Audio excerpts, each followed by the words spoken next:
Hello! In this tutorial, I'll briefly show you how to carry out a heating design calculation in DesignBuilder and discuss the context underpinning the heating design calculation, the key parameters involved in setting up the calculation, and finally, I'll run a calculation and review the results. Heating design calculations enable you to determine the size of the heating plant required to meet design winter conditions. The calculation uses winter design data defined at the site level in the Location tab. This is a steady state calculation run in Energy Plus. Steady state means the calculation is run for the worst case instant in time. When zones have heating available, they are heated to achieve the heating set point temperature defined in the Activity tab. Heating design calculations are run at worst case design conditions, which typically occur outside occupied periods on cold winter mornings. Internal gains, such as those from lighting, equipment, occupancy, etc., are therefore deliberately excluded. The calculation includes infiltration, but excludes external heating loads from mechanical and natural ventilation, unless specified.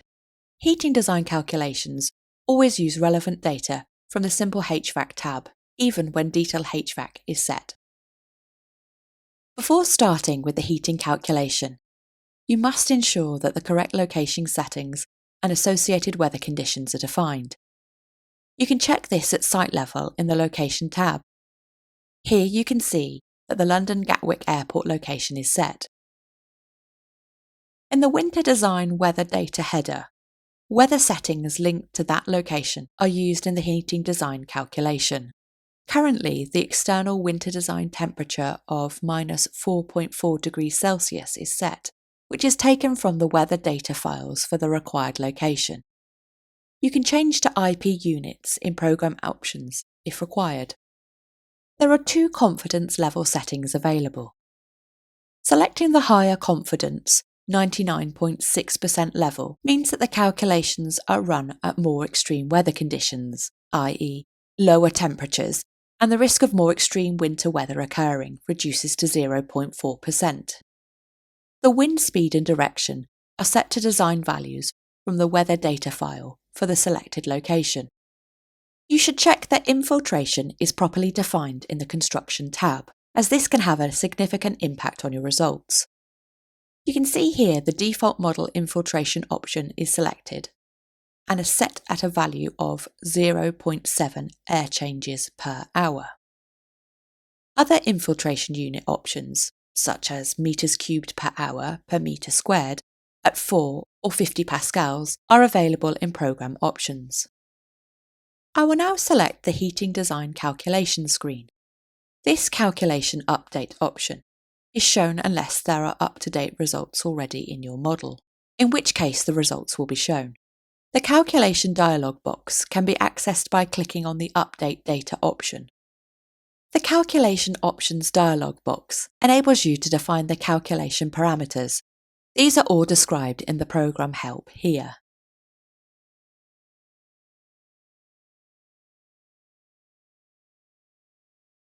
I will enter a calculation title here. You can generally leave the calculation options as they are, unless you have a good reason to change them. Here I can select the most appropriate temperature control method from the drop-down menu. The calculated plant sizes will normally be lower when air temperature is selected as the controlled parameter. A very useful discussion on the impact of using the different types of temperature control is included in the Program Help. The heating design margin is used to multiply calculated steady-state heating loads in each zone to give a recommended heating system size. It accounts for the additional heat required to bring the building up to temperature in a reasonably short preheat period, and allows you to be confident that the comfort conditions will be maintained for most design conditions. A heating design margin of 1.20 results in heating systems being oversized by 20% relative to the steady rate heating load calculated by Energy Plus. Now that I have confirmed the input parameters, I'll run the calculation by pressing OK. The calculation then iterates to a converged steady-state heat loss for the building. I will now review some of the main calculation results. The temperatures are shown in the top graph, starting with the internal air temperature, which is the controlling parameter, and indicating the resulting radiant and operative temperatures. Note that the internal temperatures are best viewed at zone level, as the value shown here at building level is an average for the whole building. Going to the ground floor east office, we can see that the air temperature is the same as the zone set point, because the air temperature was set as the controlled parameter. The external design winter temperature of -4.4 degrees Celsius is shown in blue to the right of the internal temperatures. Going back to the building level, the heat balance graph provides a breakdown of the heat gains and losses in kilowatts for the whole building. To the left, we have the heat losses totalled for each of the fabric components, such as glazing, at 16.41 kilowatts, and walls at 3.72 kilowatts. Moving to the right, you can see that the infiltration loss is 27.23 kilowatts, and the ventilation loss is 38 kilowatts. Note my earlier comment regarding the potential significance of not including infiltration and ventilation where they are relevant. The external ventilation load occurs as this is set to the minimum fresh air per person. When the mechanical ventilation rate is defined using any of the minimum fresh air requirements per person methods, the resulting ventilation load is included in the heating design calculation. If you want to exclude mechanical ventilation from your heating loads, you should set the minimum fresh air input to 0 in the Activity tab. To the far right, we have the total heat input of 89 kilowatts required from our heating plant to meet the heat losses at design conditions. I have the graph and table display options set, so the results can be viewed in the table below. The calculation results immediately show that the fabric improvements in this model should first focus on improving the glazing and the ventilation heat recovery. The Summary tab provides a tabulated breakdown of the steady-state heat losses and the required emitter capacity, which includes the design margin of 1.20 for each block and zone, and the total for the building. It also shows the comfort temperature achieved in each zone when the air temperature is controlled to the set point in the Activity tab.